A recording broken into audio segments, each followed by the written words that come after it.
এ পর্বে আমরা সাইয়েদনা মূসা আলাইহিস সালামের জীবনী নিয়ে আলোচনা করব ইনশাআল্লাহ। সাইয়েদনা মূসা আলাইহিস সালাম কালামুল্লাহ মাজিদে সর্বাধিক আলোচিত নবী। কুরআন আল কারীমে যে নবীর ব্যাপারে আল্লাহ তাআলা সবচেয়ে বেশি আয়াত নাযিল করেছেন তিনি হচ্ছেন সাইয়েদনা মূসা আলাইহিস সালাম। তিনি ছিলেন বনী ইসরাইলদের প্রতি প্রেরিত অন্যতম রাসূল। মূসা আলাইহিস সালাম এবং ফেরাউন এবং বনী ইসরাইল নিয়ে কুরআনে অনেকগুলো সূরায় বিস্তরভাবে আলোকপাত করা হয়েছে। বিশেষ করে সূরাতুল আরাফে, সূরা তহাতে, সূরা কাসাসে, বিশেষ করে তিনটি সূরার প্রত্যেকটি সূরাতেই টানা ৬-৭ পৃষ্ঠাব্যাপী সাইয়েদনা মূসা আলাইহিস সালামের জীবন প্রবাহ নিয়ে সুদীর্ঘ আলোচনা সেখানে স্থান পেয়েছে। এবং সর্বশ্রেষ্ঠ যে ৪টি আসমানি কিতাব তার মধ্যে প্রথম আসমানি কিতাবটি হচ্ছে তাওরাত। এই তাওরাতকে আল্লাহ তাআলা সাইয়েদনা মূসা আলাইহিস সালামের উপর নাজিল করেছেন এবং তিনি আল্লাহ তাআলার সাথে সরাসরি কথা বলতেন। এজন্য ওনাকে বলা হয় কালিমুল্লাহ। আল্লাহ তাআলা বলছেন ওয়া কাল্লামাল্লাহু মূসা তাকলিমা। আল্লাহ তাআলা মূসা আলাইহিস সালামের সাথে ডিরেক্টলি উইদাউট এনি মিডিয়া, কোনো মাধ্যম ছাড়া, ফেরেশতাদের মাধ্যম ছাড়া সরাসরি কথা বলতেন। পৃথিবীতে অন্য কোনো নবীকে আল্লাহ তাআলা এই মর্যাদা দেননি যে সরাসরি আল্লাহ তাআলার সাথে কথা বলার সুযোগ। শুধুমাত্র মূসা আলাইহিস সালাম সরাসরি ডিরেক্টলি আল্লাহ তাআলার সাথে কথা বলার সুযোগ পেয়েছিলেন। এজন্য ওনাকে বলা হয় কালিমুল্লাহ অথবা নাজিউল্লাহ। মূসা আলাইহিস সালামের জন্মের সময়কালে মিশরের সোশিও পলিটিক্যাল অবস্থা কেমন ছিল এটা আমাদেরকে জানতে হবে। কারণ মূসা আলাইহিস সালাম যখন মিশরে জন্মগ্রহণ করেন তখন মিশরের জনগোষ্ঠীটা দুইটা ভাগে বিভক্ত ছিল। একটা ছিল কিপ্তি বা আদি মিশরি, এরাই ছিল মিশরের আদি বাসিন্দা। আরেকটা হচ্ছে বনী ইসরাইল।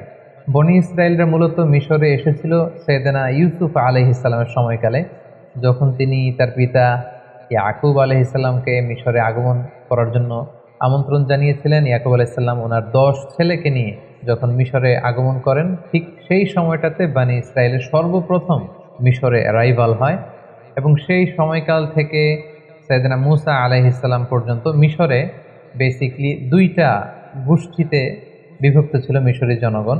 একটা হচ্ছে মিশরের আদি অধিবাসী বা আদি বাসিন্দা, যাদেরকে কিপ্তি বলা হতো। আরেকটা হচ্ছে বনী ইসরাইলদের অবস্থান, যারা অনেকটা মিশরে সংখ্যালঘু অভিবাসীদের স্ট্যাটাসে তারা থাকতো। এবং সেখানে কিপ্তিরা যেহেতু সম্রাট বংশীয় এবং মিশরের ফারাওরা বা ফেরাউনরা বা মিশরের কিং যিনি হবেন তারা যেহেতু কিপ্তি, আর বনী ইসরাইলরা তারা মিশরের আদি অধিবাসী নয়, বরং তারা অন্য এলাকা থেকে এলাকায় থাকতে এসেছে। ফলে এই এলাকায় একটা সামাজিক এবং রাষ্ট্রীয় এক ধরনের বিভাজন তৈরি হয়, দ্বিজাতিক একটা বিভাজন পদ্ধতি। এখানে দুইটা জাতি মূলত একসাথে বাস করতে শুরু করে। একটা হচ্ছে কিপ্তি, মিশরের আদি অধিবাসী, আর একটা হচ্ছে বনী ইসরাইল। এবং ফেরাউনের একটা বিশেষ স্বপ্নের কথা আমরা শুনবো এখনই। ফেরাউন একটি বিশেষ স্বপ্ন দেখে এবং এই স্বপ্ন দেখার পর থেকেই ফেরাউন বনী ইসরাইলদের উপর আরও চড়ে যায় এবং নানাভাবে বনী ইসরাইলদের উপর অত্যাচারের সর্বশেষ স্টিম রোলার সে তাদের উপর চালাতে থাকে। ফেরাউনের সে স্বপ্নটি ছিল, ফেরাউন একদিন স্বপ্নে দেখে যে বাইতুল মুকাদ্দাস থেকে একটা বিশাল আগুনের কুণ্ডলী এসে মিশরের রাজাদের যে রাজপ্রাসাদ, ফেরাউনের রাজপ্রাসাদ, এগুলোকে জ্বালিয়ে দিচ্ছে এবং মিশরের যে আদি অধিবাসী কিপ্তি তাদের ঘরগুলোকে জ্বালিয়ে দিচ্ছে। কিন্তু বাইতুল মুকাদ্দাস থেকে আসা সেই আগুনের কুণ্ডলী কোনো বনী ইসরাইলের ঘরেও যাচ্ছে না, বনী ইসরাইলদেরকে জ্বালাচ্ছে না। এই স্বপ্ন দেখে সে তো ঘুম থেকে জেগে উঠল। সে অবাক করা এই স্বপ্ন দেখে অত্যন্ত ভীত হয়ে গেল এবং মিশরের তৎকালীন বড় যারা স্বপ্নের ব্যাখ্যাকার তাদেরকে ডেকে পাঠালো। সবাইকে বললো যে আমি স্বপ্নে দেখেছি বাইতুল মুকাদ্দাস থেকে, ফিলিস্তিন থেকে আগুন এসে আমাদের রাজপ্রাসাদ জ্বালিয়ে দিচ্ছে, মিশরীদের ঘরবাড়ি জ্বলে যাচ্ছে, কিন্তু বনী ইসরাইলদের কিছু হচ্ছে না। এই স্বপ্নের ব্যাখ্যা কি? মিশরের তৎকালীন স্বপ্ন ব্যাখ্যাকারীরা তারা বলতে আরম্ভ করলো যে বনী ইসরাইলের মধ্যে থেকে অচিরেই এমন এক নবজাতক সন্তানের জন্ম হবে যে আপনার এই রাজপ্রাসাদকে তছনছ করে দিবে। এই ঘটনা শুনবার পর থেকে ফেরাউন খুব ভয় পেয়ে গেল এবং সে ঘোষণা দিল, আজ থেকে বনী ইসরাইলের কোনো পুত্র সন্তানকে আমি বাঁচিয়ে রাখবো না, সব পুত্র সন্তানকে জবাই করা হবে, কেবলমাত্র বনী ইসরাইলের যে কন্যা সন্তান হবে এদেরকে বাঁচিয়ে রাখা হবে এবং এদেরকে আমরা দাসী হিসেবে ইউজ করবো। আল্লাহ তাআলা কোরআনের অনেক জায়গায় এই ব্যাপারটা উল্লেখ করেছেন, ইউযাব্বিহুনা আবনাআকুম ওয়া ইস্তাহয়ুনা নিসাআকুম। তারা বনী ইসরাইলের পুত্র সন্তানদেরকে জবাই করে ফেলতো, একেবারে লিটারেলি জবাই করে ফেলতো, স্লটার করে ফেলতো, এবং বনী ইসরাইলের যে কন্যা সন্তান তাদেরকে তারা জীবিত রাখত। ঠিক এরকম একটি ভয়ঙ্কর পরিস্থিতির মধ্য দিয়ে যখন বনী ইসরাইলের কোনো ফ্যামিলিতে কোনো পুত্র সন্তান জন্মালেই তাকে মৃত্যুর মুখোমুখি হতে হয়, ঠিক ওই মুহূর্তে আল্লাহ তাআলা মুসা আলাইহিস সালামকে এই পৃথিবীতে পাঠালেন। এবং এমনভাবে মুসা আলাইহিস সালামের মা ওনাকে পেটে ধারণ করেছেন যে আশেপাশের মানুষরা বুঝতে পারেনি, তিনি লুকিয়ে রেখেছিলেন। এবং আল্লাহ তাআলার পক্ষ থেকে তার কাছে ওহী প্রেরণ করা হয়েছিল, যে ব্যাপারে আল্লাহ তাআলা সূরাতুল কসাসের মধ্যে বলছেন, ওয়া আওহাইনা ইলা উম্মি মূসা আন আরদিঈহি ফাইযা খিফতি আলাইহি ফাআলকীহি ফিল ইয়াম্মি ওয়ালা তাখাফি ওয়ালা তাহজানি।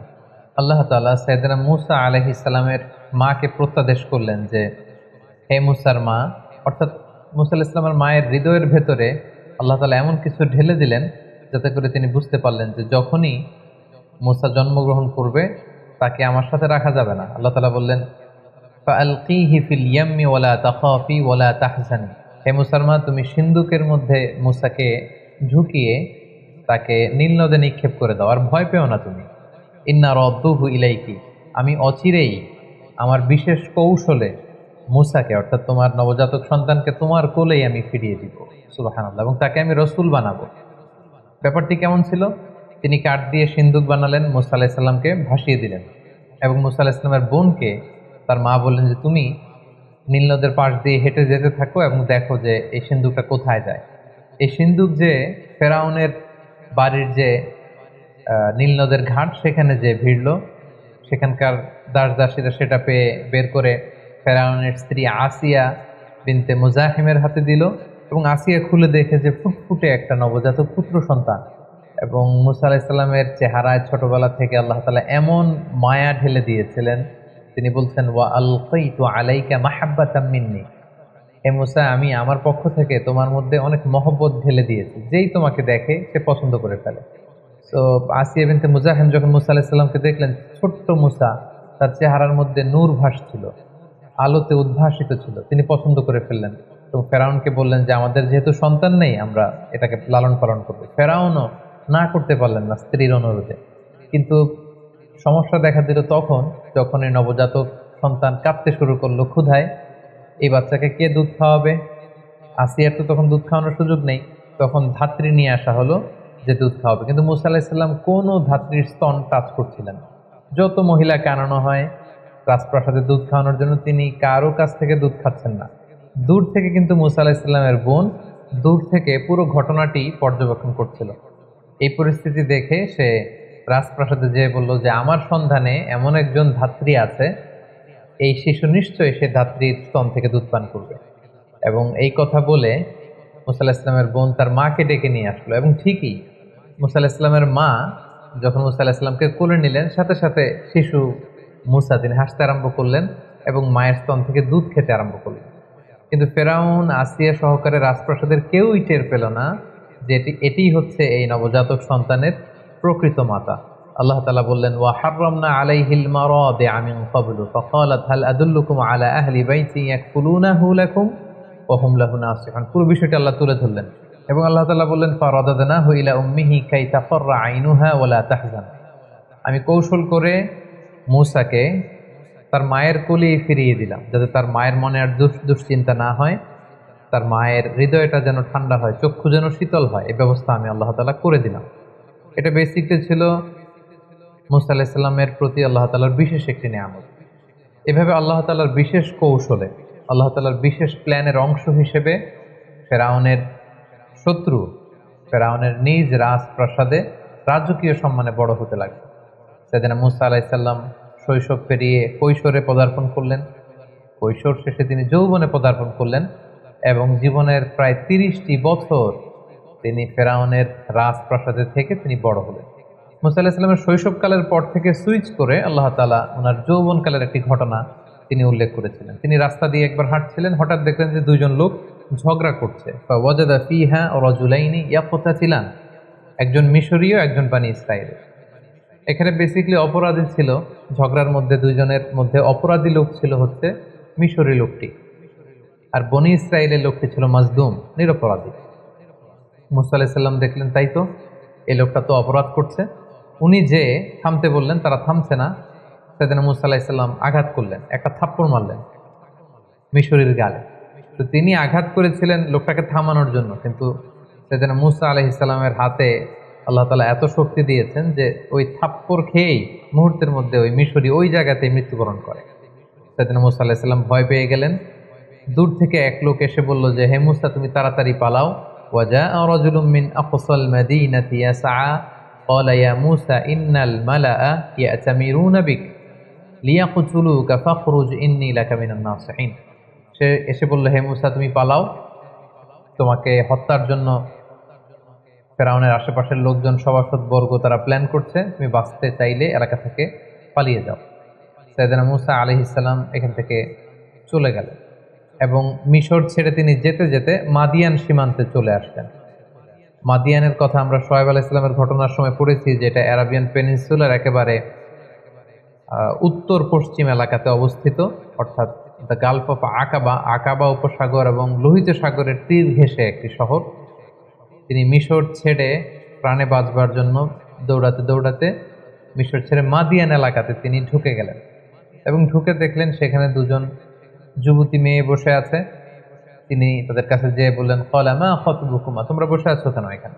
তারা বলল, আমরা একজন বৃদ্ধ মানুষের দুজন কন্যা, আমরা ছাগলকে পানি পান করাতে এসেছি, কিন্তু এলাকার লোকেরা তারা ভিড় করছে, পানি পান করাচ্ছে, ফলে আমরা তাদেরকে ভিড় ঠেলে যে আমাদের ছাগলগুলোকে যে পানি পান করবো আমাদের সামর্থ্য নেই।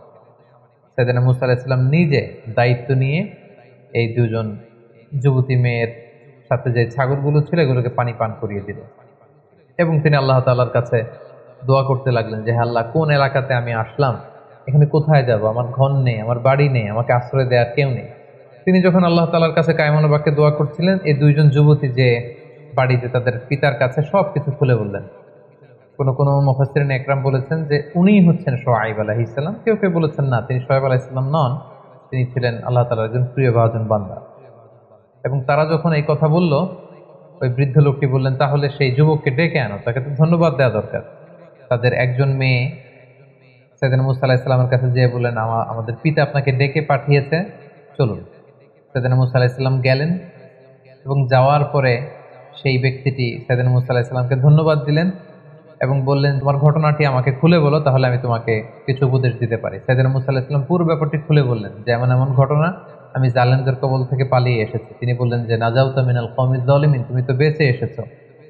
তো মুসা আলাইহিস সালাম খুব শক্তিশালী ছিলেন এবং এই বৃদ্ধ লোকের কন্যাদের সাথে যখন কথা বলছিলেন, তিনি তাদের চেহারার দিকে না তাকিয়ে নিচের দিকে তাকিয়েছিলেন। এগুলো যখন মেয়েগুলো তাদের বাবাকে বলছিল, হঠাৎ করে একটা মেয়ে বলল যে, ইয়া আবা তিস্তাজিরহু, বাবা, আমাদের তো একজন কাজের লোকের দরকার, আমরা মেয়ে হয়ে কিভাবে ছাগলগুলো নিয়ে পানি পান করাবো?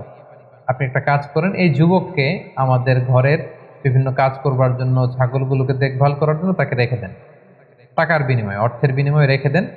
ইন্না খায়রা মান ইস্তাজারতাল কবিয়ুল আমিন, হে বাবা, এমন লোককে আমাদের ঘরের অ্যাসিস্ট্যান্ট হিসেবে রাখা দরকার যে শক্তিশালী এবং নিরাপদ, বিশ্বস্ত। এবং এই ভিনদেশী যুবকের মধ্যে আমরা দুই বোন, এ দুটো গুণই পেয়েছি। একে তো সে শক্তিশালী, সে সবাইকে ঠেলে আমাদের ছাগলগুলোকে পানি পান করিয়ে দিতে পেরেছে, এবং সে বিশ্বস্ত, সে আমাদের অনেক সম্মান করেছে, রেসপেক্ট করেছে, এবং সে আমাদের দিকে চোখ তুলে তাকায়। তখন বৃদ্ধ লোকটি সাইয়েদনা মুসা আলাইহিস সালামকে প্রপোজাল দিলেন। কালামুল্লাহ মাজিদের সূরাতুল কসাসে আল্লাহ তাআলা বিস্তারিত এগুলো বর্ণনা করেছেন, আমি শুধু ঘটনা প্রবাহটি এখানে স্টেপ বাই স্টেপ শেয়ার করছি। বৃদ্ধ লোকটি সরাসরি মুসা আলাইহিস সালামকে প্রস্তাব করলেন যে, মুসা, তুমি যদি টানা 8 বছর আমার এখানে বাসায় কাজ করো, আমার ছাগলগুলোকে দেখাশোনা করো, তাহলে আমার একটি কন্যাকে তোমার সাথে আমি বিবাহ দিব। আর তুমি যদি 10 বছর পূর্ণ করো, এটা তোমার ইখতিয়ার, এটা আরো ভালো হয়, 8 কিংবা 10। সাইয়েদনা মুসা আলাইহিস সালাম রাজি হলেন। এই লম্বা 8টি বছর বা 10টি বছর সাইয়েদনা মুসা আলাইহিস সালাম নিজ এলাকা ছেড়ে, নিজ জন্মভূমি মিশর ছেড়ে তিনি মাদিয়ানে কাটালেন।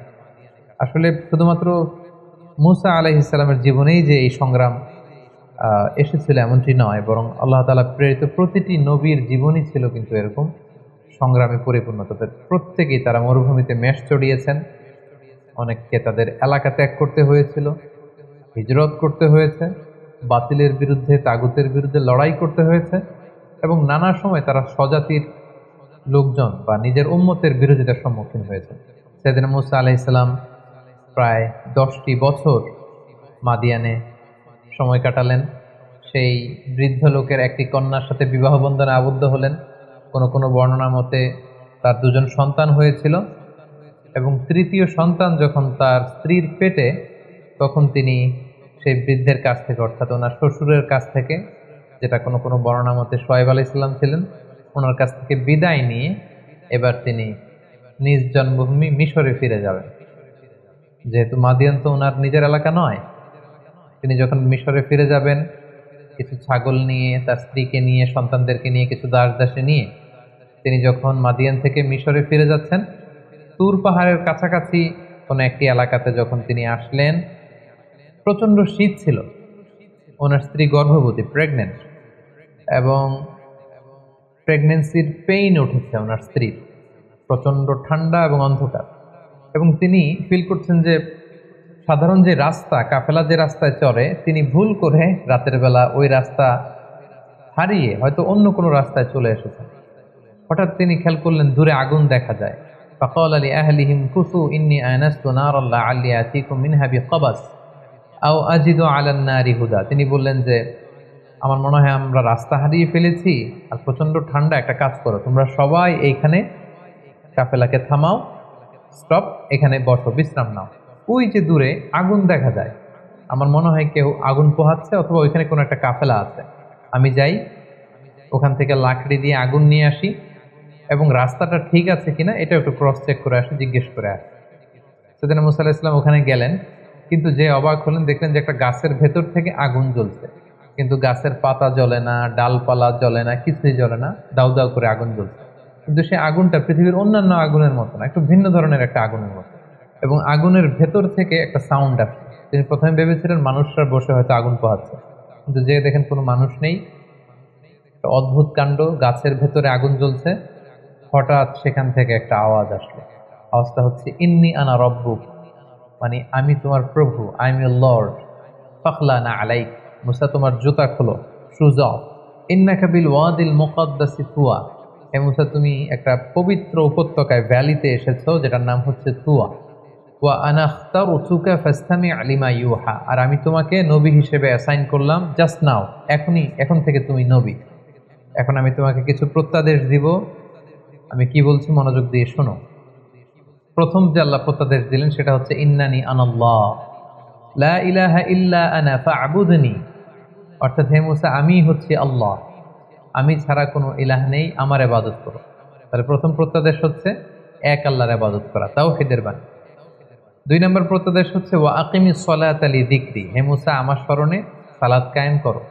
এরপরে আল্লাহ তাআলা আখিরাতের কথা বললেন যে ইন্নাস সাআতা আতিয়াতুন আকাদু উখফিহা লিতুজজা কুল্লু নাফসিন বিমা তাসআ, আর কিয়ামত হবেই হবে। আখিরাত বলে একটা কথা আছে, এই দুনিয়াতে যে মানুষ যারাই যা করেছে তার প্রতিটি কাজের প্রতিদান তারা সেদিন পাবে।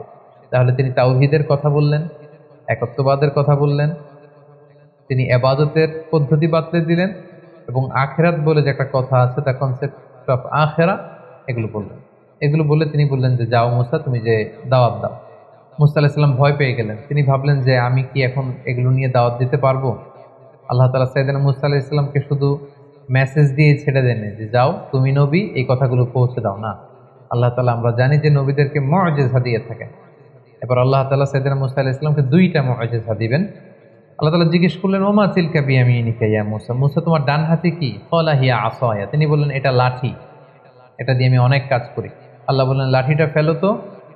মুসা আলাইহিস সালাম লাঠিটা ফেললেন, মুহূর্তের মধ্যে ফাইযা হিয়া হাইয়াতুন তাসআ, এটা একটা সাপ হয়ে গেল। মুসা আলাইহিস সালাম থেকে ভয় পেয়ে গেলেন। আল্লাহ বললেন খুদহা ওয়ালা তাখাফ, মুসা ভয় পেও না, সানুঈদুহা সিরাতাহাল উলা, এটা তুমি ধরার সাথে সাথেই আগের মতো করে লাঠি হয়ে যাবে। তিনি ধরলেন এবং দেখতে পেলেন মুহূর্তের মধ্যে সেটা লাঠি হয়ে গিয়েছে। সুবহানাল্লাহ, এটা ছিল এক নম্বর মুআজিজা। দুই নম্বর মুআজিজা হচ্ছে আল্লাহ বললেন যে ওয়াদমুম ইয়াদাকা ইলা জানাহিকা তাখরুজ বাইদা মিন গায়রি সু, হে মুসা তোমার বগলের ভেতর থেকে বা পকেট থেকে তোমার হাতটাকে এরকম বের করো, দেখবে যে তোমার হাতের মধ্যে জলজলে আভা। সেদিন মুসা আলাইহিস সালাম আল্লাহ তাআলার আদেশের সাথে সাথে হাতটা এরকম বের করলেন, বের করার সাথে সাথে তিনি দেখতে পেলেন যে হাতের ভেতর থেকে জলজলে আলোকচ্ছটা বেরোচ্ছে। আল্লাহ বললেন যাও, এই দুইটা জিনিস দিলাম, লাঠি ফেললে সাপ হয়ে যাবে, হাত দেখালে এখান থেকে ফোকাস যাবে, নূর, আলো যাবে, এই দুটা দিয়ে তুমি তোমার নবুয়তের প্রমাণ দিবে। ইযহাব, যাও মুসা, ইলা ফিরআউনা ইন্নাহু তাগা, ফিরআউনের কাছে যাও, ফিরআউন তো অবাধ্য হয়েছে, তাকে যে দিনের দাওয়াত দাও। আল্লাহ তাআলা যখন আদেশ করলেন যে মুসা তুমি ফিরআউনের কাছে যাও, এই দাওয়াতগুলো পৌঁছে দাও। তিনি বললেন যে আল্লাহ, আমার মুখের জড়তার কারণে আমি সুস্পষ্ট ভাষায় কথাগুলো পৌঁছাতে পারি না। আমার ভাই হারুনকে আপনি নবী বানিয়ে দেন। আল্লাহ তাআলা কবুল করলেন, হারুন আলাইহিস সালামকেও তিনি নবুয়ত দান করলেন। এবার দুই ভাইকে একসাথে অর্ডার করলেন যে ইযহাবা ইলা ফিরআউনা ইন্নাহু তাগা। এতক্ষণ বলেছিলেন মুসা যাও, এখন বললেন যে দুইজন যাও, মুসাও যাও হারুনও যাও, অবদ্ধ ফেরাউনকে দাওয়াত দাও। তবে মনে রেখো, ফাকুলা লাহু কওলান লাইয়িনান লাআল্লাহু ইয়াতাযাক্কারু আও ইয়াখশা। তোমরা দুজনে যে কোমল ভাষায়, সফট ল্যাঙ্গুয়েজে ফেরাউনকে দাওয়াত দাও, কারণ দাওয়াতের ভাষা হতে হয় সফট, কোমলতা বজায় রেখে তোমরা যে দাওয়াত দাও। সাইয়েদনা মুসা আলাইহিস সালাম আল্লাহর উপর ভরসা করে ভাই হারুনকে নিয়ে গেলেন এবং যে তিনি ফেরাউনের কাছে একটি আহ্বান এবং একটি প্রস্তাবনা রাখলেন। আহ্বানটি ছিল যে, এ ফেরাউন, আমাকে এবং আমার ভাইকে আল্লাহ তাআলা নবী বানিয়ে পাঠিয়েছেন, আমরা আল্লাহর পক্ষ থেকে রসুল হয়ে এসেছি, আমাদেরকে রসুল মানো, আর আল্লাহ তাআলাকে এক রব বা ইলাহ হিসেবে মেনে নাও। এটা ছিল আহ্বান। আর প্রস্তাবনা ছিল, তুমি যেহেতু বনি ইসরায়েলের উপর অত্যাচার করছো, তুমি বনি ইসরায়েলদেরকে মুক্ত করে আমাদের সাথে দিয়ে দাও। এটা কেমন যেন একটা পুরো বনি ইসরায়েলের জাতিগোষ্ঠীর জন্য একটা ইমানি আন্দোলন বা স্বাধীনতা আন্দোলন, বনি ইসরায়েলদেরকে মুক্ত করার আন্দোলন। একটি আহ্বান, একটি প্রস্তাবনা। আহ্বান হচ্ছে আল্লাহকে মানো, আমাদেরকে রসুল হিসেবে স্বীকৃতি দাও, আর যদি এটা করতে না চাও অ্যাটলিস্ট বনি ইসরায়েলদেরকে আমাদের সাথে যেতে দাও। ফেরাউনের সাথে বিশাল লম্বা কনভারসেশন হয়েছে সূরাতুশ শুআরাতে। যেহেতু শুরুতে আমরা বলেছি যে মুসা আলাইহিস সালামের ব্যাপারে এত এত আয়াত কালামুল্লাহ মাজিদে আল্লাহ তাআলা এনেছেন, যেগুলোর বিস্তারিত আলোচনা একটি পর্বে করাটা খুবই দুষ্কর। সেহেতু আমরা শুধু স্টেপ বাই স্টেপ ঘটনা প্রবাহের সামান্য ইঙ্গিত করব এবং অধিকাংশ আয়াতগুলোকে স্কিপ করে সংক্ষেপে শুধু ঘটনা প্রবাহটি উল্লেখ করব। সেদিন মুসা আলাইহিস সালামের সাথে ফেরাউনের লম্বা কনভারসেশন হয়। সেখানে মুসা আলাইহিস সালাম বললেন যে আরসিল মা'আনা বানি ইসরাইল, বানি ইসরাইলকে আমাদের সাথে যেতে দাও। ফেরাউন সেটাকে প্রত্যাখ্যান করলো। সে বলল, তুমি কোন রবের কথা নিয়ে এসেছো? ওমা রব্বুল আলামিন, এই রব আবার কে? তুমি যে নবী হয়েছো তার প্রমাণ কি? সাইয়েদনা মুসা আলাইহিস সালাম বললেন যে আমি প্রমাণ নিয়ে এসেছি, এই যে দেখো। লাঠি ফেললেন, সাপ হয়ে গেল। হাত উঁচু করলেন, হাতের ভেতর থেকে আলোকোচ্ছটা বিচ্ছুরিত হতে লাগলো। এসব কিছু দেখেও ফেরাউন এবং তার সভাসদবর্গ সাইয়েদনা মুসা আলাইহিস সালাম এবং হারুন আলাইহিস সালামকে নবী হিসেবে মানতে নারাজ হলো। সবশেষে ফেরাউন মুসা আলাইহিস সালামের সব কথাকে, দাওয়াতকে প্রত্যাখ্যান করে বলতে আরম্ভ করলো, ফাজআল বাইনানা ওয়া বাইনাকা মাওঈদা লা নুখলিফুহু নাহনু ওয়ালা আনতা মাকানান সুয়া। মুসা, এত কিছুর শোনার দরকার নাই। তুমি যদি আমার সাথে কনফ্লিক্টে জড়াতে চাও, তুমি কি মুআজিজা নিয়ে এসেছো দেখি। আমি তো এটাকে মুআজিজা মনে করি না, আমি মনে করি জাদু। দেখি, আমার জাদুকরদেরকেও ডাকবো, তুমিও তোমার এই জাদু নিয়ে আসো, দেখি কে জিতে। তুমি একটা ডেট দাও, অ্যাপয়েন্টমেন্ট দাও, যেদিন আমিও আসবো তুমিও আসবে, সেদিন সবচেয়ে বড় খেলা হবে, তুমি আসো। ক্বালা মাওঈদুকুম ইয়াউমুজ যিনাতি ওয়া আইয়ুহশারান নাসু দুহা। সেদিন মুসা আলাইহিস সালাম বললেন, ঠিক আছে, সামনের যে আমাদের ফেস্টিভ্যাল আছে, উৎসবের দিন, সেদিন আসো। এবং দুপুরবেলায়, যেদিন একেবারে ভেরি সানি ডে, আলোকোজ্জ্বল একটা দিন, সেদিন আমিও আসবো, তুমিও জাদুকরদের নিয়ে আসো।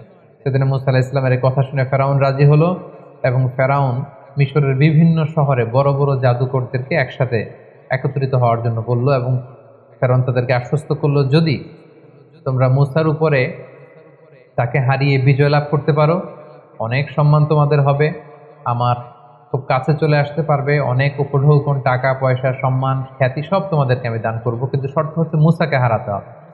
উৎসবের দিন মিশরে সব মানুষ একত্রিত হলো। ফেরাউন আসলো, সেদিন মুসা আলাইহিস সালাম আসলেন, জাদুকররা আসলো। জাদুকররা এসে বলল, ক্বালু ইয়া মুসা, হে মুসা, ইম্মা আন তুলকিয়া ওয়া ইম্মা আন নাকুনা নাহনুল মুলকিন। আপনি জাদু আগে ফেলবেন না আমরা ফেলবো? মুসা আলাইহিস সালাম বললেন, তোমরা ফেলো। তারা ফেলতে আরম্ভ করলো।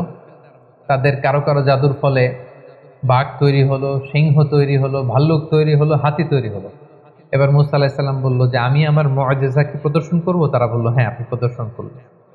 সেদিন মুসা আলাইহিস সালাম তখন ওনার হাতের লাঠিটা শুধু ফেললেন এবং আল্লাহু আকবার, লাঠি ফেলার সাথে সাথে হাইয়াতান তাসআ, বিশাল এক সাপ হয়ে গিয়েছে। এবং এই মুআজিজা বিশিষ্ট সাপ সেই জাদুর বাঘ, ভাল্লুক, সিংহ যত কিছু ছিল সব কিছুকে খেয়ে ফেরাউনের সামনে এরকম হাঁ করে আছে। এবং এই দৃশ্য দেখে জাদুকররা তো অবাক, কারণ কোনটা জাদু এটা জাদুকররা খুব ভালো করেই জানে। তারা বুঝতে পেরেছে যে এটা আসলে জাদু নয়, এটা মুআজিজা ছাড়া অন্য কিছু নয়, এবং এই ব্যক্তি আল্লাহ তাআলার পক্ষ থেকে প্রেরিত রাসূল ছাড়া অন্য কেউ নন। ফাউলকিয়া সাহারাতু সাজিদিন, সব জাদুকররা সিজদায় লুটিয়ে পড়ল এবং তারা বলল যে আমরা ঈমান আনলাম। ফেরাউন তো রেগে গেল। ফেরাউন বলল যে আমার অনুমতি দেওয়ার আগেই তোমরা সারেন্ডার করে ফেললে, তোমাদের প্রত্যেককে আমি হত্যা করব। তোমাদের ডান হাত বাম পা, বাঁ হাত ডান পা, এভাবে করে কাটবে। ফেরাউনের এই শাস্তির কথা শুনেও জাদুকররা মোটেও বিচলিত না হয়ে তারা বলল যে ক্বালু লা দাইর, কোনো সমস্যা নেই, আপনি যত শাস্তি আমাদেরকে দেন না কেন, ইন্না ইলা রাব্বিনা মুনকালিবুন, আমরা তো আমাদের রবের দিকেই ফিরে যাব, সো আমরা এটাকে ভয় করি না। হাজারো হাজারো মানুষের সামনে এই জাদুকরগুলো সেজদায় লুটিয়ে পড়ল এবং মুসা আলাইহিস সালাম যে আল্লাহ তাআলার প্রেরিত রাসূল এটার ঘোষণা দিল এবং এক আল্লাহকে ইলাহ হিসেবে তারা মেনে নিল। মুসা এবং হারুন আলাইহিস সালামের বিজয়ের সংবাদ যখন শোনানো হলো, তখন ফেরাউনের স্ত্রী আসিয়া সেখানে ঈমান আনয়ন করলেন এবং ফেরাউন এই দৃশ্য দেখে সহ্য করতে না পেরে খুব নির্মমভাবে তার স্ত্রী আসিয়াকে সেখানে হত্যা করেছে এবং মৃত্যুর পূর্ব মুহূর্তে খুব করুণ ভাষায়, খুব কাতর কণ্ঠে তার প্রভুর কাছে যে দোয়া করেছিলেন সে দোয়াটা আল্লাহ তাআলা সূরাতুত তাহরিমে উল্লেখ করেছেন। তিনি বলেছিলেন যে রব্বি বিনি লি ইনদাকা বাইতান ফিল জান্নাহ, হে আল্লাহ জান্নাতে আপনার কাছে করে আমাকে একটা ঘর বানিয়ে দিন। ওয়া নাজ্জিনি মিন ফিরআউন, আপনি ফেরাউনের এই কাজ থেকে আমাকে বাঁচান, জুলুম থেকে বাঁচান। ওয়া নাজ্জিনি মিনাল কওমিজ যালিমিন, জালেমদের থেকে বাঁচান। আল্লাহ তাআলা সাইয়েদনা জিবরাইল আলাইহিস সালামকে বললেন, যাও আসিয়ার সামনে জান্নাতের দৃশ্যটাকে তুলে ধরো।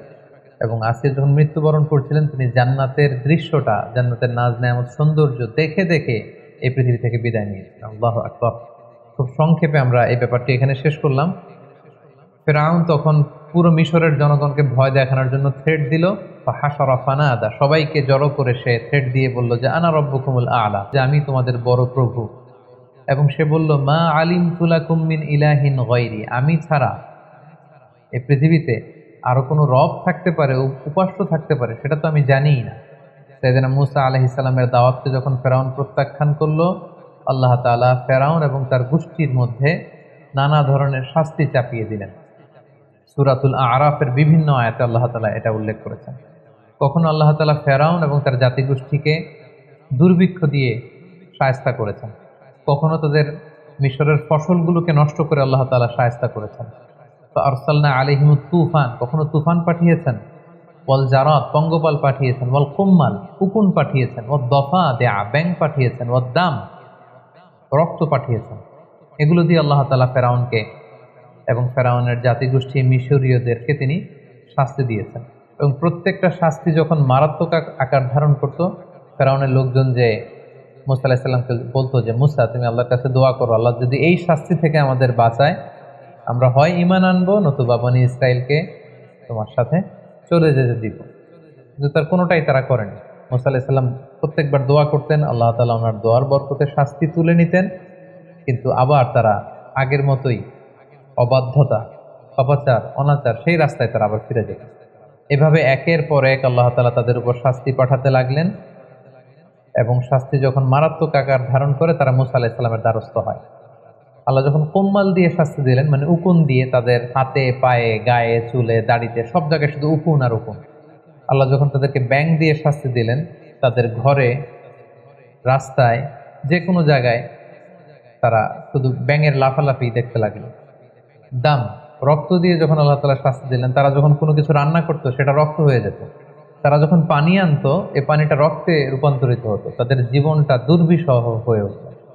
তারা সর্বশেষ যে মূসা আলাইহিস সালামকে বলল যে এইবার তুমি আল্লাহ তাআলার কাছে দোয়া করো, আল্লাহ যেন এই গজব, এই আযাব, এই শাস্তি আমাদের থেকে উঠিয়ে নেন, এরপরে আমরা আর কখনো এই পাপাচারিতা করবো না এবং বনী ইসরাইলকে তোমার সাথে যেতে দিব। সেদিন মূসা আলাইহিস সালাম দোয়া করলেন যে আল্লাহ এই গজব আপনি উঠিয়ে নেন। এই গজব উঠিয়ে নেওয়ার পরে তাদের অবাধ্যতা আরো বেড়ে গেল।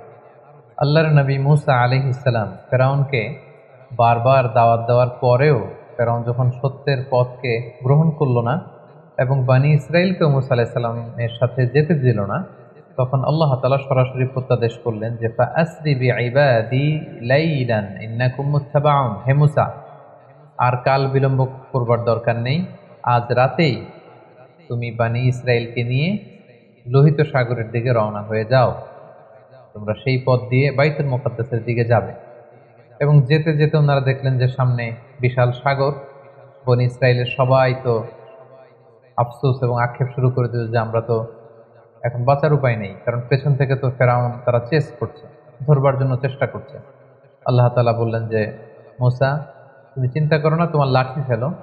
মুসা আলাইহিস সালাম লাঠি ফেললেন, সাগরের পানিকে তিনি দ্বিখণ্ডিত করে দুই দিকে পানি পাহাড়ের মতো উঁচু হয়ে গেল এবং মাঝখান দিয়ে রাস্তা হয়ে গেল।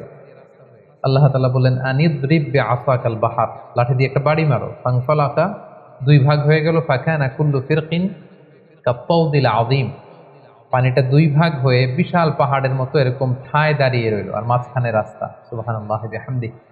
বানি ইসরাইল এই দৃশ্য অবলোকন করলো মুসা আলাইহিস সালামের সাথে করে। পুরো লোহিত সাগর, রেড সি, ওনারা ক্রস করে ওই পারে চলে গেল। এবার যদি মুসা আলাইহিস সালাম লাঠি আবার তুলে নেয় তাহলে এই রাস্তা পানিতে বিলীন হয়ে যাবে। আল্লাহ বললেন না, এই রাস্তা সরানো যাবে না, কারণ এখনই ফেরাউনের বাহিনী এই সুন্দর রাস্তা দেখে তারাও নেমে পড়বে সাগরে। ওয়াতরুকিল বাহরা রাহওয়া, সাগর যেরকম আছে এরকম থাকতে দাও মুসা। ইন্নাহুম জুনদুম মুগরাকুন, ওরা ডুববে। ফেরাউন যখন তার সৈন্য সামন্ত নিয়ে সাগরের মাঝখানের যে রাস্তা তৈরি হয়েছিল এই রাস্তার মাঝখানে চলে আসলো, আল্লাহ তাআলা বললেন এবার লাঠি তোলো। মুসা আলাইহিস সালাম লাঠি উঠিয়ে নিলেন। মুহূর্তের মধ্যে লোহিত সাগরের বিশাল ঢেউ এসে ফেরাউনকে তার সদল বলে সলিল সমাধি করে দেয়া হলো। এবং এই ব্যাপারে খুব সুস্পষ্ট আল্লাহ তাআলা কালামুল্লাহ মাজিদের সূরা ইউনুসে উল্লেখ করলেন যে হাত্তা ইযা আদরাকাহুল গরাকু, যখন সাগরের পানি এসে ডুবিয়ে দিল, ফেরাউন পানি খেতে খেতে একেবারে গলা পর্যন্ত পানি, এখন মরে যাবে। ক্বালা আমানতু আন্নাহু লা ইলাহা ইল্লাল্লাযী আমানাত বিহি বানু ইসরাঈল ওয়া আনা মিনাল মুসলিমিন। ফেরাউন একেবারে শেষ পর্যায়ে এসে বলল যে পানি খেতে খেতে, সাগরে হাবুডুবু খেতে খেতে বাঁচার আর উপায় নাই। তখন ফেরাউন বলল যে বনি ইসরাইল যে আল্লাহকে মানে, আমি ওই আল্লাহকে মানি, আমি ঈমান আনলাম। আল্লাহ তাআলা বলছেন আল আন, নাও, এখন তুমি ঈমান আনতে চাচ্ছ। ওয়াকাদ আসাইতা ক্বাবলু ওয়া কুনতা মিনাল মুফসিদিন, এর আগে তো অনেক অবাধ্য ছিল, একের পর এক নানা শাস্তি দিয়ে তোমাদেরকে আমি রিমাইন্ডার দিয়েছি, কিন্তু বারবার আমার নবীর সাথে বিশ্বাসঘাতকতা করেছো, প্রতারণা করেছো, আর এখন ঈমান আনছো না, এখন বাঁচার সুযোগ নেই। The time is up, the game is over. ফালইয়াউমা নুনাজ্জিকা বিবাদানিকা লিতাকুনা লিমান খালফাকা আয়া। ফেরাউন, আজকে তোমাকে আমি, তোমার দেহটাকে আমি চিরকালের জন্য রেখে দিব, তোমার দেহটাকে। পরবর্তী জেনারেশন যারা আসবে, জেনারেশন টু জেনারেশন এই পৃথিবীতে যারা আসবে, সবার জন্য তোমার দেহটা হবে একটা নিদর্শন।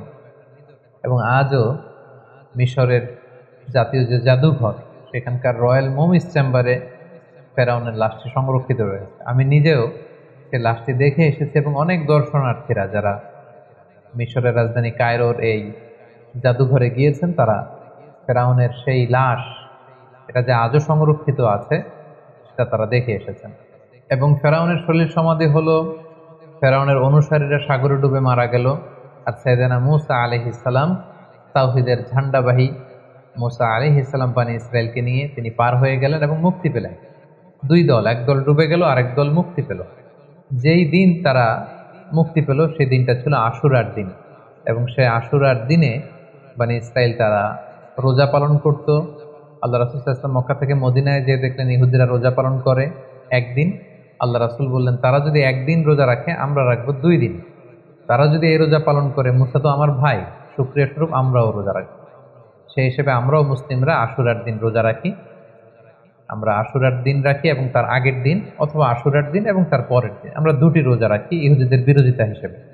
আল্লাহ নবী মুসা আলাইহিস সালাম তাদেরকে নিয়ে যখন বাইতুল মুকাদ্দাস অভিমুখে রওনা হলেন, আল্লাহ তাআলা বললেন মুসা, তুমি বানি ইসরায়েলকে নিয়ে জেহাদে অবতীর্ণ হও। এবং আমালেকার লোকজন বাইতুল মুকাদ্দাসে যখন থাকতো, আমালেকা হচ্ছে সাইয়্যিদিনা হুদ আলাইহিস সালামের যে অধিবাসী আদ জাতি, তাদের একটি শাখা গোত্র। তারা ছিল মুশরিক, দৈহিকভাবে ছিল অত্যন্ত ওয়েল বিল্ড, সুঠাম দেহের অধিকারী, ভয়াবহ আকৃতি বিশিষ্ট লোক ছিল, তারা মুশরিক ছিল। আল্লাহ তাআলা বললেন যাও মুসা বানি ইসরায়েলকে নিয়ে তাদের সাথে জেহাদ করে তাওহীদকে প্রতিষ্ঠিত করো এবং বাইতুল মুকাদ্দাসকে উদ্ধার করো। মুসা আলাইহিস সালাম যখন বানী ইসরায়েলকে তাদের কাছে যখন এই কথাটি পেশ করলেন যে আল্লাহ তাআলা বলেছেন জেহাদে অবতীর্ণ হতে, বানী ইসরায়েলের লোকেরা বলল, ইন্না ফিহা কওমান জাব্বারিন, মুসা তুমি কি দেখো না সেখানে কত শক্তিশালী লোকজন, ইন্না লান নাদখুলাহা হাত্তা ইয়াখরুজু মিনহা, আমরা সেখানে যাব না যতক্ষণ না তারা বের হয়, তুমি আর তোমার রব যে সেখানে যুদ্ধ করো, আমরা যেতে পারবো না। তাদের এই অবাধ্যতার কারণে আল্লাহ তাআলা তাদেরকে শাস্তি দিলেন যে তোমরা যদি জেহাদকে অপছন্দ করো তাহলে এখন যে মরুভূমিতে তোমরা আছো এটাকে তিহ প্রান্তর বলে, এই জায়গাটি তো আমি ঘুরে এসেছি, এই তিহ প্রান্তরে 40 বছর তোমরা এখানে থাকবে। আল্লাহ তাআলা 40 বছরের বিশাল একটা শাস্তি তাদের ঘাড়ের উপর চাপিয়ে দিলেন। বনী ইসরায়েলের লোকজন তিহ প্রান্ত থেকে অ্যাবাউট টার্ন করে মিশরের দিকে প্রতিদিন যেতে চাইতো। তারা রওনা হয়ে মুসা আলাইহিস সালামের বিরোধিতা করে তারা বাইতুল মুকাদ্দাসের দিকে যাবে না, তারা বলতো যে আমরা মিশরে ফিরে যাব। তারা রওনা হতো মিশরে যাওয়ার জন্য, সারাদিন তারা পথ চলতো। রাত্রিবেলায় তারা যখন ঘুমাতো, ঘুম থেকে উঠে দেখতো যেখান থেকে তারা রওনা শুরু করেছে ঠিক সেখানেই পড়ে আছে। এভাবে 40 বছর তারা দিকভ্রান্ত হয়ে এদিক সেদিক ঘুরে বেরিয়েছে, কিন্তু তারা পথের কোনো দিশা ফিরে পায়নি। তিহ প্রান্তরের এই 40 বছরের এই লং পিরিয়ড অফ টাইমে অনেক ঘটনাবলী ঘটেছে। তার মধ্যে অন্যতম হচ্ছে যে তাওরাত নাজিল হয়েছে সাইয়েদেনা মুসা আলাইহিস সালামের উপর, এবং সাইয়েদেনা মুসা আলাইহিস সালাম তাওরাত গ্রহণের জন্য 30 দিনের সিয়াম পালন করেছেন, ইতিকাফ করেছেন। পরবর্তীতে আল্লাহ তাআলা আরো 10 দিন বাড়িয়ে দিয়েছেন। 40 দিন তিনি সিয়াম এবং ইতিকাফ পালন শেষে তিনি তাওরাতকে আল্লাহ তাআলার পক্ষ থেকে রিসিভ করলেন। আল্লাহ তাআলা বলেন, ওয়া ওয়া'আদনা মূসা 30 লাইলা ওয়া আতমামনাহা বি'আশরিন ফাতাম্মা মিকাতু রাব্বিহি 40 লাইলা। আমি মুসাকে প্রতিশ্রুতি দিয়েছিলাম যে 30 দিনের পরে তুমি এই তাওরাতকে রিসিভ করবে, পরবর্তীতে আরো 10 দিন যুক্ত করে 40 দিনের একটা মিকাত বা পিরিয়ড অফ টাইমকে আমি ফিক্স করলাম, এবং তারপরে আমি মুসাকে এই তাওরাত দান করলাম। আল্লাহ তাআলা বললেন, ইন্না আনজালনা তাওরাতা ফিহা হুদা ওয়া নূর, আমি তাওরাতকে নাজিল করেছি, এর মধ্যে আমি হেদায়েত দিয়েছি, এর মধ্যে আমি নূর দিয়েছি।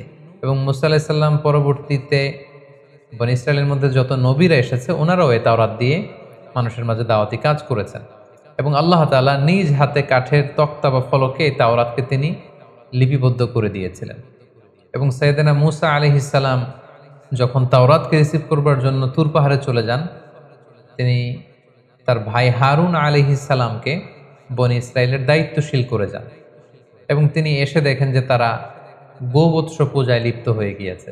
তিনি ভাইয়ের প্রতি প্রচণ্ড রাগ হলেন, এবং এটার যে নেপথ্যে ছিল সামিরিকে শাস্তি দিলেন, এবং যারা এই শিরকের সাথে জড়িত ছিল আল্লাহ তাআলা তাদেরকে শাস্তির ঘোষণা দিলেন। এবং সাইয়েদেনা মুসা আলাইহিস সালাম আবার তাদেরকে তাওহীদের দীক্ষায় তিনি দীক্ষিত করলেন। এই 40 বছরের লম্বা সময় আরো একটি ঘটনা ঘটেছে, সেটি হচ্ছে সাইয়েদেনা মুসা আলাইহিস সালাম সরাসরি আল্লাহ তাআলার দিদার লাভের জন্য তিনি আবেদন করেছিলেন। আমরা শুরুতে শুনেছি মুসা আলাইহিস সালাম উনি একমাত্র নবী যিনি ছিলেন কালিমুল্লাহ বা নাজিউল্লাহ, সরাসরি আল্লাহর সাথে কথা বলতেন। তো যিনি সরাসরি আল্লাহর সাউন্ডটা শুনতে পান, আল্লাহ তাআলার কথা যিনি উপলব্ধি করতে পারেন, শুনতে পারেন, তার মনের মধ্যে আল্লাহকে দেখার আকাঙ্ক্ষা তো অনেক বেশি থাকবার কথা। তিনি বললেন, রব্বি আরিনি আনজুর ইলাইক, হে আল্লাহ আমি আপনাকে দেখতে চাই। ক্বালা লান তারানি, মুসা এটা সম্ভব না, কখনো তুমি আমাকে দেখতে পাবে না, never you can see me. ওয়ালাকিন ইনজুর ইলাল জাবাল ফাইন ইসতাকাররা মাকানাহু ফাসাউফা তারানি, পাহাড়ের দিকে তাকাও, পাহাড় যদি টিকে থাকে তবে দেখতে পাবে। আল্লাহ তাআলা নূরের তাজাল্লি দিলেন, মুসা আলাইহিস সালাম বেহুশ হয়ে গেলেন, আর পুরো পাহাড় ফাজআলাহু দাক্কা ওয়া খাররা মুসা সাইকা, পাহাড় ভেঙে চুরমার হয়ে গেল। মুসা আলাইহিস সালাম বেহুশ হয়ে গেলেন। হুশ ফেরার পরে তিনি আল্লাহ তাআলার কাছে ক্ষমা চাইলেন এবং বললেন, আল্লাহ আপনি যেটা বলেছেন ঠিকই বলেছেন, আসলে এই চর্মচক্ষু দিয়ে এই পৃথিবীতে অবস্থান করে আল্লাহ তাআলাকে দেখা বা আল্লাহ তাআলার দিদার লাভ করা এটি সম্ভব নয়, বরং যারা বিশ্বাসী তারা কিয়ামতের দিন আল্লাহ তাআলার দর্শন লাভে তারা ধন্য হবে। এভাবে 40 বছরের লম্বা সময় নানা ধরনের বায়না ধরেছিল এই বানী ইসরায়েলের লোকজন, অধ্যত্ব প্রকাশ করেছিল, নানা ধরনের হঠকারিতা তারা দেখিয়েছিল। এর মধ্যে একটি হঠকারিতার কথা কোরআনে এসেছে যে তারা দেখেছে কিছু কিছু লোক শিরক করে, মূর্তির পূজা করে। তারা দাবি করেছে যে এই যে আল্লানা ইলাহান কামা লাহুম আলেহা, অর্থাৎ হে মুসা এই সমস্ত লোকদের যেরকম মূর্তি আছে তুমিও মূর্তি এনে দাও, আল্লাহকে না দেখে আবাদত করতে আমাদের ভালো লাগে না, তারা যেমনি একটা জিনিসকে দেখে দেখে আবাদত করে আমাদেরকেও এরকম এনে দাও। মুসা আলাইহিস সালাম রেগে গেলেন, তাদেরকে জাহেল আখ্যা দিলেন। এবং আমরা জানি যে আল্লাহ তাআলা মান্না সালোয়া নামে বিশেষ কিছু খাবার বানি ইসরায়েলকে দিয়েছিলেন। তারা এই খাবার খেতে পছন্দ করলো না। তারা বলল যে লান নাসবিরা আলা তুআমিন ওয়াহিদ, হে মুসা প্রতিদিন এক খাবার ভাল লাগে না। ফাদউ লানা রাব্বাকা ইউখরিজ লানা মিম্মা তুমবিতুল আরদ, তোমার রবকে বলো যে এমন খাবারের ব্যবস্থা করে দিতে যেটা জমিন থেকে উৎপন্ন হয়। মিন বাকলিহা ওয়া কিসাইহা ওয়া ফুমিহা ওয়া আদাসিহা ওয়া বসলিহা, অর্থাৎ জমিন থেকে রসুন, পেঁয়াজ, ডাল, শশা, শাক সবজি এগুলো রান্না হবে, রসুন দিয়ে ভাগাট দিয়ে আমরা খাবার খাবো, এটা আমাদের ভাল লাগে। আল্লাহর দেয়া খাবার আমাদের ভাল লাগে না। এরপর তারা আবার বায়না ধরেছিল যে লান নুমিনা লাকা হাত্তা নারাল্লাহ জাহরা, হে মুসা আল্লাহকে না দেখে আমরা আর ইবাদত করতে পারবো না, আগে আল্লাহকে দেখাও তারপরে আমরা ইবাদত করব। এভাবে একের পর এক তারা নানা ধরনের বায়না ধরতে লাগলো, অধ্যত্ততা প্রদর্শন করতে লাগলো, আল্লাহর পাঠানো রাসূল মুসা আলাইহিস সালামের কথার বিরোধিতা করতে লাগলো। সূরা বাকারাতে একটি ঘটনা উল্লেখ হয়েছে তাদের অবাধ্যতার, তাদের গোয়ার্তুমির একটা উদাহরণ আল্লাহ তাআলা এইভাবে টেনেছেন। বনি ইসরায়েলের একজন লোক মৃত্যুবরণ করে, এই লোকের হত্যাকারীকে সবাই বলল যে মুসা আমরা কেউ জানি না এর হত্যাকারীকে, এই কিলারকে তুমি খুঁজে বের করো, তোমার আল্লাহকে জিজ্ঞেস করো যে কে এই হত্যাকারী। মুসা আলাইহিস সালাম যখন আল্লাহর কাছে দোয়া করলেন, আল্লাহ বললেন একটা গরু জবাই করে সেই গরুর গোশত দিয়ে যখন সেই মৃত ব্যক্তির গায়ে টাচ করা হবে, সে মৃত থেকে জীবিত হয়ে নিজেই বলে দিবে কে হত্যাকারী। তো আল্লাহ তাআলার আদেশ পালনের জন্য একটা যে কোনো গরু ধরে জবাই করে সেটার গোশত দিয়ে মৃত ব্যক্তির গায়ে লাগালেই কিন্তু সে জীবিত হয়ে হত্যাকারীর কথা বলে দিত। কিন্তু বনি ইসরাইল এই সহজ কাজটি না করে এখানে ক্ষান্ত না হয় তারা বলল যে এই গরুর রং কেমন, আমরা তো বুঝতেছি না কোন ধরনের গরু জবাই করব, ছোট গরু, মাঝারি গরু না বৃদ্ধ গরু, লাল গরু নাকি নীল গরু, কোন ধরনের গরু। একের পর এক নবী মুসা আলাইহিস সালামকে প্রশ্ন বানে জর্জরিত করতে করতে পরবর্তীতে আল্লাহ তাআলা এমন ক্রাইটেরিয়া ফিট করে দিলেন পুরো এলাকা জুড়ে আর সেই গরু খুঁজে পাওয়া যায় না। তো এইভাবে কালামুল্লাহ মাজিদের অনেক আয়াতে, বিশেষ করে সূরাতুল বাকারাতে আল্লাহ তাআলা বর্ণনা করেছেন যে কতভাবে এই বানি ইসরাইল আল্লাহ নবী মুসা আলাইহিস সালামকে জ্বালাতন করেছেন, যন্ত্রণা দিয়েছেন, ওনার কথার অবাধ্য হয়েছেন, আল্লাহ তাআলা এগুলো উল্লেখ করেছেন। কিন্তু তারপরেও আল্লাহ নবীর দোয়ার বরকতে সেই তিহ প্রান্তরে মরুভূমির মাঝখানে আল্লাহ তাআলা ওয়াজাল্লালনা আলাইকুমুল গমাম, মেঘমালা দিয়ে তাদেরকে ছায়ার ব্যবস্থা করে দিয়েছিলেন।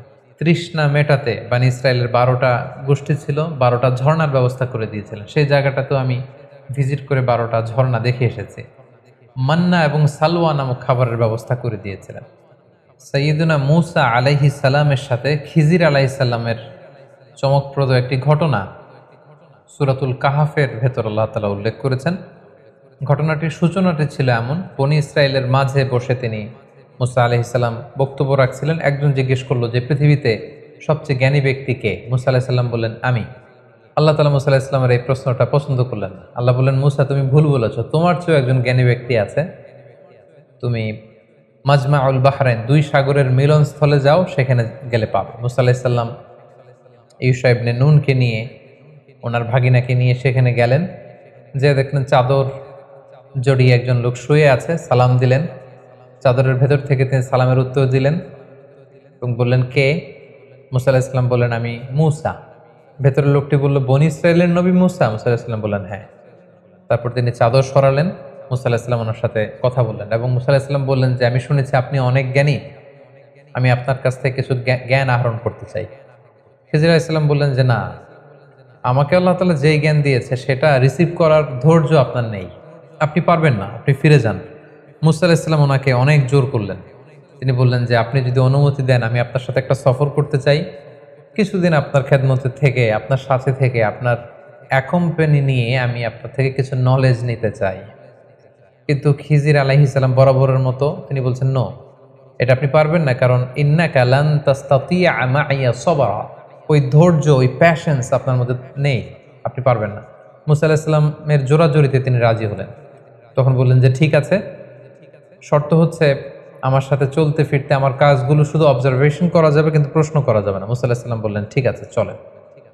যেতে যেতে একটা নদী পেলেন, তিনি নৌকায় উঠলেন। নৌকার লোকজন তাদেরকে পার করে দিল টাকা নেওয়া ছাড়া ওই পাড়ে। তিনি ওই পাড়ে যে নৌকাটাকে ছিদ্র করে দিলেন।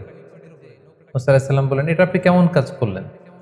তারা আমাদেরকে ফ্রিতে বিনা টাকায় নদী পারাপার করে দিল, আপনি নৌকা ছিদ্র করে দিলেন। খিজির আলাইহিস সালাম বললেন, এই তো আমি তো আগেই বলেছি যে আপনি আমার সাথে কন্টিনিউ করতে পারবেন না, আপনি তো প্রশ্ন করে ফেললেন। মুসা আলাইহিস সালাম বললেন যে আমি ক্ষমা চাই, এরপর থেকে আমি আর কোনো প্রশ্ন করব না। খিজির আলাইহিস সালাম ওনার এক্সকিউজ গ্রহণ করলেন, আবার চলতে আরম্ভ করলেন। হঠাৎ একটা ছোট বাচ্চাকে খেলতে দেখে বাচ্চাটাকে ধরে খিজির আলাইহিস সালাম হত্যা করে ফেললেন। মুসা আলাইহিস সালাম বললেন, এটা আপনি কি করলেন? একটা নিরীহ নিষ্পাপ মাসুম বাচ্চাকে আপনি হত্যা করলেন। সেদিন খিজির আলাইহিস সালাম বললেন, আবারও আপনি আপনার প্রমিসকে ভঙ্গ করেছেন, আবার আপনি প্রশ্ন করেছেন, আর সামনে আপনাকে নিয়ে এগোনো যাবে না, আপনি এখান থেকেই চলে যান। সেদিন মুসা আলাইহিস সালাম বললেন যে আমি আবারও দুঃখ প্রকাশ করছি, আরেকবার আপনি আমাকে সুযোগ দেন, এরপরে যদি আমি প্রশ্ন করি তাহলে হাদা ফিরাকু বাইনি ওয়া বাইনাক, আর কোনো কথা আমার থাকবে না। খিজির আলাইহিস সালাম মেনে নিলেন, আবার চলতে আরম্ভ করলেন। এবার দুজনই খুব ক্ষুধার্ত। এক ইহুদি বসতির সামনে যেয়ে তিনি বললেন যে আমাদেরকে কি কোনো খাবার দেয়া যাবে? আমরা দুজন অত্যন্ত ক্ষুধার্ত। তারা বলল যে না, আমরা খাবার দিতে পারবো না। ওনারা এই বাড়ি থেকে বের হয়ে আসার সময় দেখলেন বাড়ির চারদিকে একটা দেয়াল ভেঙে পড়বার মতো উপক্রম। খিজির আলাইহিস সালাম উনি বললেন, আসুন মুসা, আমরা এই দেয়ালটাকে ঠিক করে দেই। এমনি নবী মুসা আলাইহিস সালাম ক্ষুধার্ত, খিজির আলাইহিস সালাম তিনিও ক্ষুধার্ত। মুসা আলাইহিস সালামকে সাথে নিয়ে ওনারা দেয়াল ঠিক করতে লাগলেন। বাড়ির চারদিকে দেয়ালটাকে সুন্দরভাবে ওনারা ঠিক করে দিয়ে চলে যাবেন। ক্ষুধার্ত নবী মুসা আলাইহিস সালাম আর ধৈর্য ধারণ করতে পারলেন না। উনি বললেন, এটা একটা কাজ হলো? আমরা ক্ষুধার্ত খাবার চাইলাম, তারা তো খাবার দিলই না, আপনি ওই বাড়ির চারদিকের দেয়ালকে ঠিক করে দিলেন। আর দেয়াল ঠিক করলেন ভালো কথা, এই দেয়াল ঠিক করার বিনিময়টা তো নিতে পারতেন, এটার যে পারিশ্রমিক এটাও তো নিলেন না। এবার খিজির আলাইহিস সালাম বললেন, না, ক্বালা হাযা ফিরাকু বাইনি ওয়া বাইনিক, এটাই হচ্ছে তোমার আর আমার মাঝে ফেরাক, আপনাকে নিয়ে আর সামনের দিকে যাওয়া যাবে না। এবার আপনি শুনুন কেন আমি এই কাজগুলো করেছি। প্রথমে যারা আমাদেরকে ফ্রিতে নদী পারাপার করে দিয়েছিল তাদের নৌকা ছিদ্র করেছে এ কারণে, এলাকায় একজন অত্যাচারী বাদশাহ রয়েছে, সে যাদেরই নৌকা পায় সেই নৌকাগুলো সিজ করে নিয়ে যায়, লুটতরাজ করে। কিন্তু আমি তাদের নৌকা ছিদ্র করে দেওয়ার কারণে এই নৌকাটাকে বাদশাহ আর সিজ করবে না বা নিয়ে যাবে না। ফলে নৌকার মালিক ওইটাকে রিপেয়ার করে তারা চলতে পারবে, তাদের জীবন চলে যাবে। কিন্তু যদি নৌকাটা একেবারে নিখুঁত থাকতো সেটাকে তারা আর বাঁচিয়ে রাখতে পারতো না ওই বাচ্চার হাত থেকে। দ্বিতীয় ছোট বাচ্চাকে যে আমি হত্যা করেছি, আল্লাহ তাআলা আমাকে জানিয়েছে সে অনেক বড় সন্ত্রাস হবে, এলাকার ফাসাদ সৃষ্টিকারী হবে, তার মা বাবাকে সে হয়তো জাহান্নামী বানাবে। এজন্য আল্লাহ তাআলার আদেশে আমি তাকে হত্যা করেছি, আমার নিজের ইচ্ছায় নয়। এবং আশা করছি আল্লাহ তাআলা পরবর্তীতে এই কাপলকে, এই দম্পতিকে হয়তো এমন এক সন্তান দান করবে যাদের মাধ্যমে তারা খুশি হবে। এবং তৃতীয় পর্যায়ে যেই ফ্যামিলির দেয়াল আমি ঠিক করে দিয়েছি, ওই ফ্যামিলিতে দুজন ইয়াতিম আছে যাদের বাবা মা ছিল অত্যন্ত ভালো মানুষ, এবং তাদের দেয়ালের নিচে আছে তাদের বাবার রেখে যাওয়া গুপ্তধন। এই দেয়াল যদি ভেঙে পড়তো, এই গুপ্তধন অন্যান্যরা এখান থেকে কেড়ে নিত। তাই আমি চেয়েছি যে তারা বড় হয়ে তাদের নিজেদের গুপ্তধন থেকে নিজেরা যেন উপকৃত হয়। এই জ্ঞান আল্লাহ তাআলা আমাকে দান করেছে, যেটা আল্লাহ তাআলা আপনাকে দান করেননি। এবং এই ঘটনার পর থেকে আর সামনে আপনাকে নিয়ে আমি চলতেও পারবো না। এই ছিল সাইয়েদনা মুসা আলাইহিস সালামের সাথে সাইয়েদনা খিজির আলাইহিস সালামের লম্বা ঘটনা। এছাড়াও বিভিন্ন সহিহ হাদিসে সাইয়েদনা মুসা আলাইহিস সালামের ব্যাপারে অনেক ঘটনা উল্লেখ রয়েছে। তার মধ্যে থেকে দুই একটি ঘটনা আমরা এখানে উল্লেখ করি। আমরা সহিহ মুসলিমের একটি বর্ণনা থেকে জানতে পারি যে আল্লাহ রাসূল সাল্লাল্লাহু আলাইহি ওয়াসাল্লাম যখন মেরাজের রাতে বিভিন্ন নবীদের সাথে দেখা করেন, সেখানে মুসা আলাইহিস সালামের সাথে দেখা করেছিলেন। এবং আল্লাহ তাআলা আমাদের জন্য 50 ওয়াক্ত সালাত বিশ্বনবীকে উপহার দিয়েছিলেন। রাসূল সাল্লাল্লাহু আলাইহি ওয়াসাল্লাম সেই সালাত নিয়ে যখন নেমে আসছিলেন, মুসা আলাইহিস সালাম জিজ্ঞেস করলেন যে আল্লাহ তাআলা আপনাকে কি দিয়েছেন? আল্লাহ রাসূল সাল্লাল্লাহু আলাইহি ওয়াসাল্লাম বললেন যে 50 ওয়াক্ত সালাত। মুসা আলাইহিস সালাম বললেন, সর্বনাশ, আপনার উম্মত তো 50 ওয়াক্ত সালাত পড়বে না, আপনি যান কমিয়ে নিয়ে আসেন, কমিয়ে নিয়ে আসতে পারলে ভালো হবে।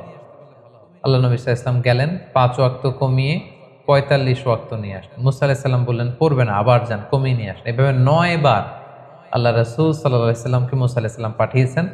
এবং মুসা আলাইহিস সালামের এই নেগোসিয়েশনের ফলে, বারবার রাসূল সাল্লাল্লাহু আলাইহি ওয়াসাল্লামকে পাঠানোর ফলে আমরা 50 ওয়াক্ত থেকে কমিয়ে এটাকে 5 ওয়াক্ত সালাত হিসেবে পেয়েছি।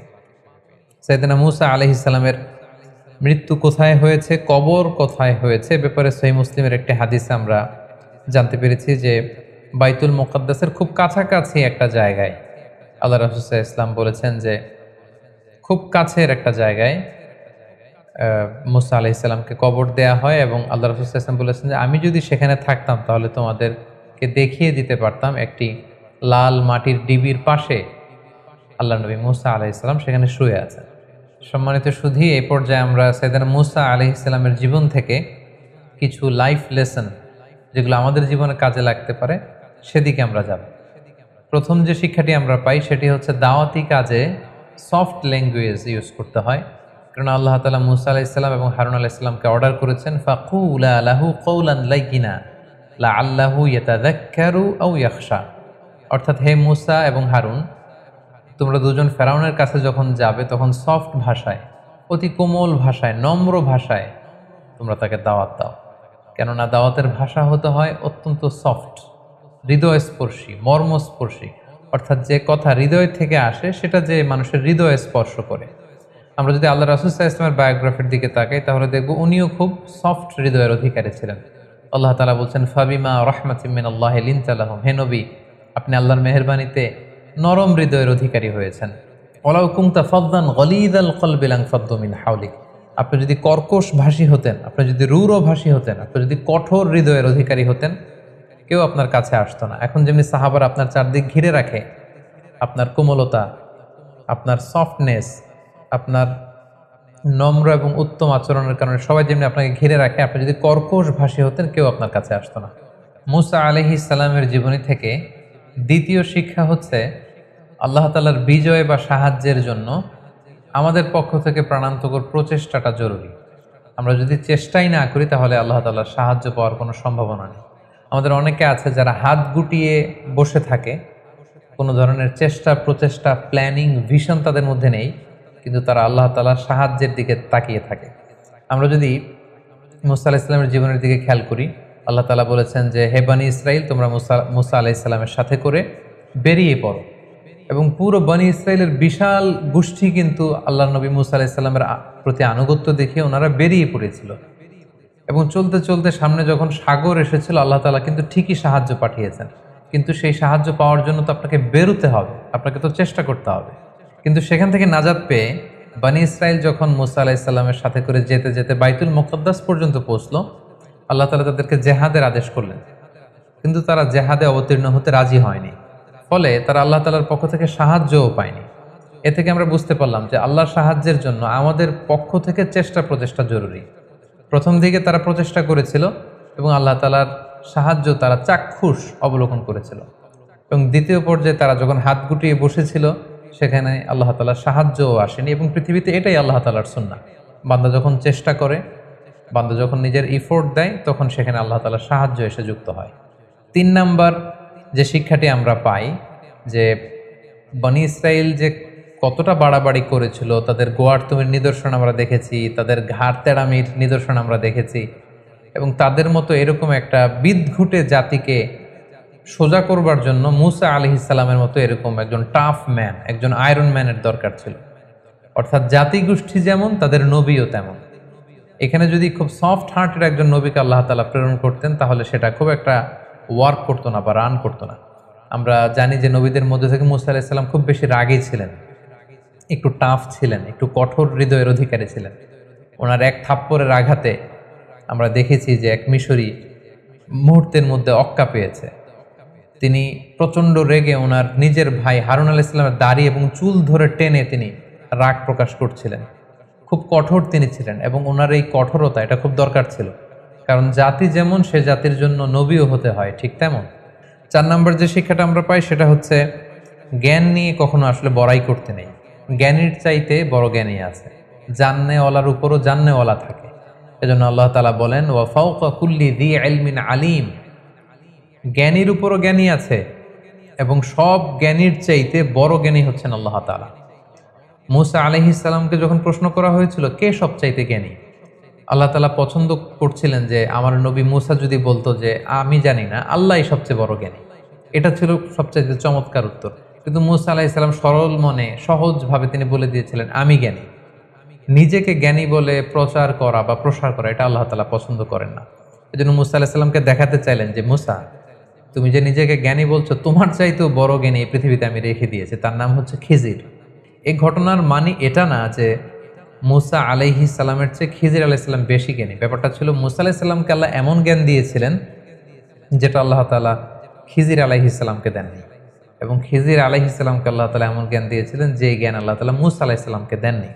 তাই মুসা আলাইহিস সালামকে আরো বিনয় শেখাবার জন্য, জ্ঞানের প্রসঙ্গ আসলে ভবিষ্যতে মুসা আলাইহিস সালাম যেন নিজের দিকে ইঙ্গিত না করে সবচেয়ে বড় জ্ঞানী আল্লাহ তাআলা এভাবে যেন আল্লাহর দিকে ফিরিয়ে দেন, এই শিক্ষাটা আল্লাহ তাআলা মুসা আলাইহিস সালামকে দিতে চাইলেন। এ থেকে আমরা বুঝতে পারলাম যে জ্ঞানীর চাইতেও বড় জ্ঞানী আছে, জান্নেওয়ালার উপরও জান্নেওয়ালা থাকে, এবং জ্ঞান নিয়ে কখনো বড়াই করতে নেই। সর্বশেষ যে শিক্ষাটা আমরা পাই সেটা হচ্ছে travelling in search of knowledge. আপনি যদি জ্ঞান অর্জন করতে চান, আপনাকে সফর করতে হবে। আপনার নিজ ভূখণ্ডে বসে থাকলেই যে সব জ্ঞান অর্জিত হয়ে যাবে এমনটা নয়। যদি সুযোগ হয়, আপনার এলাকার স্কলারদের সাথে আপনি যোগাযোগ করে জ্ঞান অর্জন করবেন, এবং দেশের বাইরে যে সফর করে যদি আপনার জ্ঞান অর্জনের সুযোগ থাকে, সেটা আপনাকে করতে হবে। আমার মুসা আলাইহিস সালামের জীবনী থেকে কিন্তু এটা আমরা দেখলাম যে তিনি শুধু মিশরেই বসে থাকেননি, তিনি দুই সাগরের মিলনস্থলে সফর করেছেন। খিজির আলাইহিস সালামের সাথে এই দেশ থেকে ওই দেশ, এখান থেকে ওখানে ঘুরে ঘুরে তিনি বিভিন্ন জ্ঞান অর্জন করতে চেয়েছেন। তাই আমরা যারা জ্ঞান অর্জন করতে চাই, আমাদেরকেও সাইয়েদনা মুসা আলাইহিস সালামের ফুট স্টেপ অনুসরণ করে ট্রাভেলিং করতে হবে ইন সার্চ অফ নলেজ। আল্লাহ তাআলা আমাদের সবাইকে কথাগুলো বুঝার ও আমল করবার তৌফিক দান করুক। হাযা মা ইনদি ওয়াল ইলমু ইনদাল্লাহ আলাইহি তাওয়াক্কালতু ওয়া ইলাইহি উনীব। ওয়াসসালামু আলাইকুম ওয়া রাহমাতুল্লাহি ওয়া বারাকাতুহু।